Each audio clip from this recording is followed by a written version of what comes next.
इस देश में अब जय श्री राम बोलने पर, जय श्री राम का नारा लगाने पर पुलिस आपको गिरफ्तार भी कर सकती है और आपके ऊपर मुकदमे भी ठोके जा सकते हैं। आपके ऊपर आईपीसी की धाराएं पर धाराएं लगाई जा सकती हैं।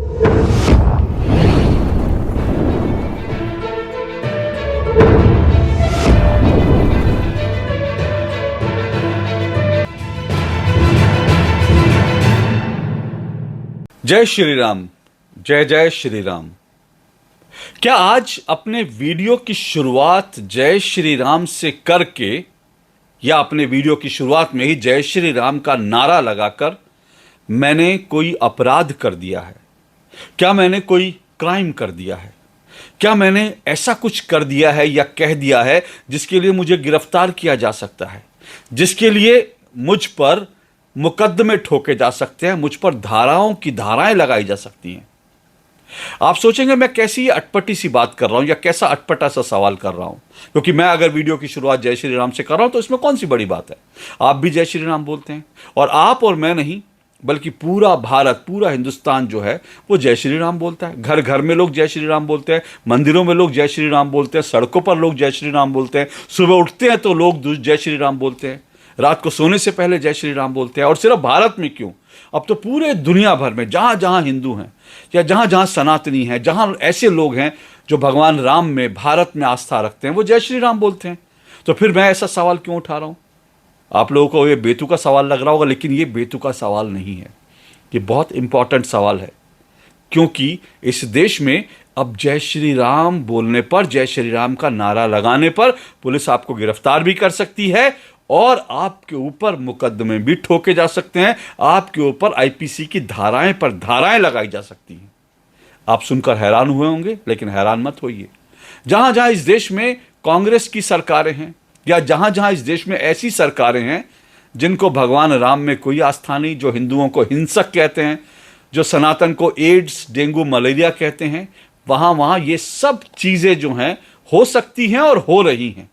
यह मामला कर्नाटक का है। आप सुनकर चौंक गए होंगे, लेकिन अब आपको यह पूरी कहानी सुनाता हूं। दरअसल सितंबर 2023 यानी पिछले साल की बात है, कर्नाटक में कांग्रेस की सरकार बन चुकी है और कर्नाटक में कांग्रेस की सरकार बनी है तो आप सोच सकते हैं कि वहां पर अब क्या क्या चीजें हो रही हैं। बहुत सारी चीजें आपने पढ़ी होंगी, लेकिन आपको दो चीजें बताता हूं और सबसे इंपॉर्टेंट बात वही है जिससे मैंने शुरुआत करी। सितंबर 2023 के अंदर कर्नाटक के अंदर दो युवक थे, उन दोनों को दक्षिण कन्नड़ की पुलिस ने जो है गिरफ्तार कर लिया और गिरफ्तार करके उनके ऊपर यह आरोप लगाया कि ये दोनों जय श्री राम का नारा लगा रहे थे और इन्होंने एक मस्जिद के अंदर जाकर जय श्री राम का नारा लगाया। दोनों को गिरफ्तार करके दोनों के ऊपर मुकदमे ठोक दिए गए क्योंकि उनकी शिकायत किसी ने करी थी और शिकायत करके ये कह दिया था कि भाई इन्होंने इस तरह के नारे लगाए और इससे जो है सांप्रदायिक सौहार्द जो है वो बिगड़ता है, सांप्रदायिक माहौल जो है खराब होता है और इसीलिए इनको जो है इनके ऊपर धाराएं लगा दी गई। धाराएं क्या लगा दी गई वो भी सुनिए, क्योंकि ये भी बड़ा इंपॉर्टेंट है। इन दोनों के खिलाफ, ये जो दो लोग थे इनमें से एक का नाम कीर्तन कुमार है, दूसरे का नाम सचिन कुमार है। इन दोनों पर जो धाराएं लगाई गई वो धारा 295A है, धारा 447 है और धारा 506 है और इसके अलावा कई और धाराएं भी जो इन दोनों पर थोप दी गई। और दोनों बेचारे सितंबर 2023 से जो है मुकदमेबाजी झेल रहे हैं और इनके खिलाफ मुकदमा भी कौन लड़ रहा था, मतलब सरकार की ओर से जो है बड़े धुरंधर वकील जो हैं इनके खिलाफ मुकदमा लड़ रहे थे। अब जब ये मामला जो है कर्नाटक हाईकोर्ट में पहुंचा तो कर्नाटक हाईकोर्ट ने कांग्रेस की सरकार को और कर्नाटक में कांग्रेस की सरकार के नीचे काम करने वाली जो दक्षिण कन्नड़ जिले की जो पुलिस है उसको संविधान दिखा दिया, उसको आईना दिखा दिया कि भैया ये बताओ ये जय श्री राम का नारा लगाना अपराध कैसे हो गया।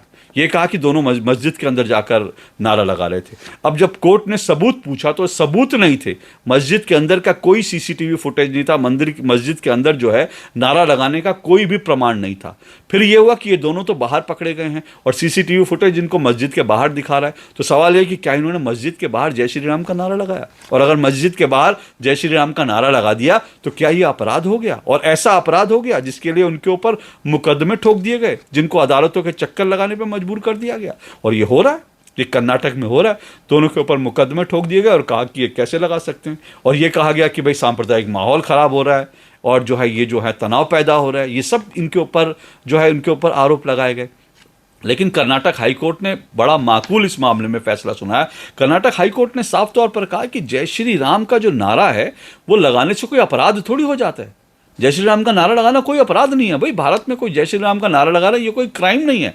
अदालत ने ये तक कहा कि अगर ये मान लो, हालांकि इसके प्रमाण नहीं मिले, लेकिन अदालत ने कहा अगर मस्जिद के अंदर भी जाकर ये नारा लगा रहे थे तो मस्जिद तो सार्वजनिक संपत्ति है, और जय श्री राम का नारा लगाने से भला किसकी भावनाएं आहत हो रही हैं। पिछले कुछ सालों से हिंदुस्तान में एक माहौल बना दिया गया है कि जय श्री राम जो है वो वॉर क्राई है, जय श्री राम उन्माद का नारा है, इस तरह से कह दिया गया।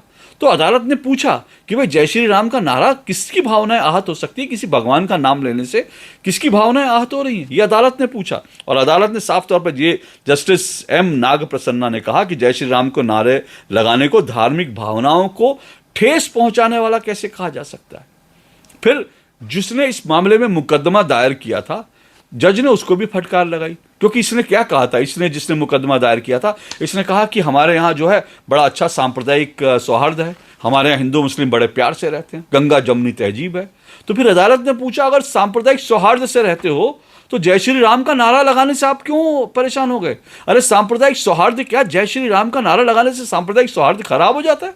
अगर कोई आकर कहे जय श्री राम तो इससे आपका सांप्रदायिक सौहार्द खराब हो जाता है? वाह, ये कैसा सांप्रदायिक सौहार्द है जो जय श्री राम का नारा लगाने से जो है आप 5 बार अजान जो है लाउड स्पीकर लगा के 5 बार जो है अजान पढ़ोगे, उससे सांप्रदायिक माहौल खराब नहीं होता। लेकिन जय श्री राम किसी ने बोल दिया, उससे सांप्रदायिक माहौल खराब होता है। गजब का तर्क दिया जा रहा है। लेकिन इस देश में सवाल तर्कों पर नहीं होता, इस देश में जो कुछ होता है ना तर्कों पर नहीं होता। तो अदालत ने तर्क दिए, लेकिन इस देश में जो विपक्ष की सरकारें हैं, कांग्रेस और समाजवादी पार्टी, आरजेडी, डीएमके, जो तमाम इस तरह की जो सरकारें हैं ना, ये हिंदू विरोधी सरकार हैं, इसलिए इनको हिंदू विरोधी कहना चाहिए। जो संसद में खड़े होकर कह दे हिंदू हिंसक होता है, राहुल गांधी अगर कह सकते हैं तो सोच सकते हैं कि इनकी सरकारों की मानसिकता क्या है। और इसीलिए कर्नाटक की सरकार इतनी आगे बढ़ गई कि उसने बाकायदा मुकदमा ठोक दिया। अब ये भी ध्यान से सुनिएगा कि जब हाईकोर्ट ने फैसला सुनाया तो हाईकोर्ट ने जब कहा कि इसमें तो जो सरकार की तरफ से जो वकील पेश हुए थे उन्होंने कहा कि इस मामले में अभी और जांच की, वो नहीं चाहते कि कीर्तन कुमार को और जो दूसरे व्यक्ति हैं जिनका नाम सचिन कुमार है, कीर्तन कुमार और सचिन कुमार को छोड़ा जाए। उन्होंने कहा कि भाई इस मामले की और तहकीकात होनी चाहिए। तो वो चाहते थे कि दोनों बेचारे जय श्री राम का नारा लगाने वाले अदालतों के चक्कर काटते रहे, इसलिए उनके खिलाफ और जो है जांच होनी चाहिए। वो तो कोर्ट ने साफ मना कर दिया, बोले इसमें कोई जांच जैसा विषय नहीं है और जय श्री राम का नारा लगाना कोई अपराध नहीं है, इससे किसी की भावनाएं आहत नहीं होनी चाहिए। और तब जाके कोर्ट ने इसमें फैसला सुनाया, तब जाके ये 2 लोग बरी हुए। लेकिन ये कब तक बरी हैं मैं नहीं जानता, क्योंकि सवाल यह है कि हो सकता है अभी तो एक जज का फैसला है जो है, अगर वहाँ पे जो सरकार बैठी हुई है, जिस तरह से वहाँ पे माहौल बनाया जा रहा है, अगर ये जो है बड़ी बेंच के सामने ले जाने के लिए कोई अपील दायर कर दे, वो भी संभव है। ये भी संभव है कि वो कह दें कि भाई इसको सुप्रीम कोर्ट में चुनौती देंगे, सब कुछ हो सकता है। और वो भी सिर्फ जय श्री राम का नारा लगाने पर। दरअसल इस देश में हो क्या रहा है, जब से राम जन्मभूमि आंदोलन शुरू हुआ, लोग जय श्री राम का नारा लगाते हैं क्योंकि उनको अपने भगवान जो श्री राम है उनकी जन्मभूमि को मुक्त कराना था। लेकिन कुछ लोगों ने इस पूरे आंदोलन को बदनाम करने के लिए जय श्री राम के नारे को बदनाम करना शुरू किया और उन्होंने कहा कि जय श्री राम वॉर क्राई है। भारत में बैठे कुछ पत्रकारों, कुछ जो है बुद्धिजीवी, सो कॉल्ड बुद्धिजीवी, जिनको मैं बुद्धि राक्षस कहता हूं, इन लोगों ने जय श्री राम को वॉर क्राई बना दिया। कहा जय श्री राम जो है वो धार्मिक उन्माद का नारा है। आप सोचिए, अमर्त्य सेन कांग्रेस के बड़े करीबी हैं, कांग्रेस के लिए जो है बड़े खास हैं, तो अमर्त्य सेन जिनको नोबेल पुरस्कार मिले, वो कहते हैं कि भारत में जय श्री राम का नारा लगा करके जो है वो लोगों की पिटाई हो रही है। अब इस तरह के बयान दे रहे हैं, जय श्री राम के नारे को इसमें घसीट रहे हैं। फिर उसके बाद ममता बनर्जी किस तरह से जय श्री राम के नारे से बौखला जाती है, वो आपने वीडियो देखा होगा, गाड़ी से उतर कर आती हैं। जो जय श्री राम का नारा लगा उसको कह रहे हैं खाल खींच दूंगी तुम्हारी, जय श्री राम का नारा लगा। राहुल गांधी कहते हैं जय श्री राम का नारा क्यों लगाया जा रहा है, जय सिया राम बोलो। अरे भाई जय सिया राम बोले, जय श्री राम बोले, जिसके मन में जो है बोलेगा। आप क्यों तय कर रहे हो कि जय श्री राम बोले, जय सिया राम बोले? जब दुनिया भर में लोग अल्लाह अकबर बोलकर जो है बम फोड़ देते हैं तब आपको तकलीफ नहीं होती, लेकिन जय श्री राम से तकलीफ होती है। और जय श्री राम से इतनी तकलीफ हुई कि आप देखिए भारत के अखबारों में, और भारत के अखबारों नहीं बल्कि दुनिया भर के आप अखबारों में चले जाइए, ये दुनिया भर इन द सेंस कि आप समझ रहे हैं जो लेफ्ट लूनी जो मीडिया है, ये चाहे न्यूयॉर्क टाइम्स हो, वॉशिंगटन पोस्ट हो, इन्होंने अपने यहाँ रिपोर्ट छापी कि जय श्री राम को लेकर किस तरह से जय श्री राम वॉर क्राई बन गया है। और मैंने अपनी किताब में जो है Modi versus Khan market gang, मैंने इसका जिक्र भी किया है। जय श्री राम का नारा लगा के मुसलमानों को पीटा जा रहा है। इसको लेकर कम से कम कुछ नहीं तो 50 फेक न्यूज़ फैलाई जा चुकी हैं। 50 फेक न्यूज़ फैलाई गई कि जय श्री राम बोल के किसी मुसलमान को पीट दिया। बाद में पता चला जय श्री राम कहा ही नहीं। झगड़ा तो जो है ऑटो के किराए को लेकर हुआ था, लेकिन लगा दिया जय श्री राम। तो इस तरह से हिंदुओं की आस्था पर, हिंदुओं के जय श्री राम बोलने पर ऐतराज हो रहा है। तो जिस देश में हिंदुओं को खुलेआम हिंसक कहा जा रहा है, ये कहा जा रहा है कि सनातन डेंगू मलेरिया है, इसका समूल नाश होना चाहिए, वहाँ पर ये सरकारें जो है जय श्री राम को भी जो है वॉर क्राई बना रही है, जय श्री राम को भी उन्मादी नारा बना रही है। इससे ज़्यादा दुख की बात क्या हो सकती है। लेकिन सिर्फ दुख करने से तो नहीं होगा ना, सिर्फ दुख करने से तो नहीं होगा ना। बहराइच में जो हुआ वो देख लीजिए, किस तरह से 36 छर्रे निकले हैं राम गोपाल मिश्रा की बॉडी से, और क्या क्या उसकी पोस्टमार्टम रिपोर्ट में क्या कुछ आया है। उसका कसूर क्या था कि उसने एक झंडा उतार दिया। अरे झंडा उतार दिया, आपका झंडा, और झंडा भी उतारा कब, ये भी अब रिपोर्ट आ गई है इसको लेकर भी। झंडा इसलिए उतारा उसको, उस व्यक्ति को जो है इसलिए झंडा उतारा उसने, इसलिए वो व्यक्ति जो है उत्तेजित हो गया, क्योंकि पहले माँ दुर्गा की पर पथराव हुआ, माँ दुर्गा की जो मूर्ति थी वो तोड़ दी गई, और उसके बाद भगवा झंडे लेके फाड़ दिए गए। तो उसमें से एक व्यक्ति को क्रोध आया, आप किसी की जो है देवी माँ को पत्थर मारेंगे, तोड़ देंगे, मूर्ति तोड़ देंगे, उनका भगवा झंडा फाड़ देंगे। तो उसमें से एक युवक को गुस्सा आया और वो चढ़ गया। उसने अगर भगवा जो है अगर वहाँ लहरा दिया तो आप उसको गोली मार देंगे, उसके नाखून खींचेंगे, उसको आप इलेक्ट्रिक शॉक देंगे। इस तरह से बड़ी बेरहमी से मारा गया राम गोपाल मिश्रा को। और इसीलिए कह रहे हैं ना कि मुस्लिम इलाका है, और ये क्या मस्जिद के सामने, क्या वो पाकिस्तान था कि जय श्री राम के नारे नहीं लगा सकते थे मस्जिद के सामने? उनसे आपकी भावनाएं आहत हो जाती हैं। इस देश में पिछले 2-3 सालों में जो दंगे हो रहे हैं, वो दंगे इस बात पर हो रहे हैं कि मस्जिद के सामने जो है इन्होंने कैसे नारा लगा दिया, मस्जिद के सामने कैसे डीजे बजा दिया, मस्जिद के सामने कैसे झंडा लहरा दिया। अरे मस्जिद कोई पाकिस्तान नहीं है भाई, हिंदुस्तान का इलाका है। और ऐसे भी बहुत सारे वीडियो हैं जिसमें मंदिरों के सामने जो है इस्लामी झंडे लहराए जा रहे हैं। एक मुंबई का एक पूरा का पूरा वीडियो है जिसमें गणेश जी की बहुत बड़ी तस्वीर लगी है, उस पर जाके कोई झंडा लहरा रहा है, इस्लामी झंडा। तो क्या उसको गोली मार दोगे? ये कहाँ का कुतर्क है? और ये सब इन्हीं ऐसी सरकारों के कारण हो रहा है ना। इन लोगों की हिम्मत जो है, इन जिहादियों की हिम्मत ऐसी सरकारों के कारण बढ़ रही है जो कहती है कि जय श्री राम का नारा लगाने वाले को मुकदमा ठोक दो। और ये भी देखिएगा ये कैसी सरकार है। अब ये वही कर्नाटक की सरकार है जिसको जय श्री राम बोलने पर आपत्ति हुई और जय श्री राम का नारा लगाने पर मुकदमे ठोक दिए। लेकिन इसी कर्नाटक की कांग्रेस सरकार ने मोहम्मद आरिफ और 138 लोगों जिनके ऊपर दंगा करने के आरोप थे, जिनके ऊपर पुलिस पर हमला करने के आरोप थे, पुलिस चौकी को फूंकने के, पुलिस चौकी पे पथराव करने के आरोप थे। 4 पुलिसकर्मी घायल हुए, 4 पुलिसकर्मी घायल हुए। 2022 का ये हुबली का मामला है।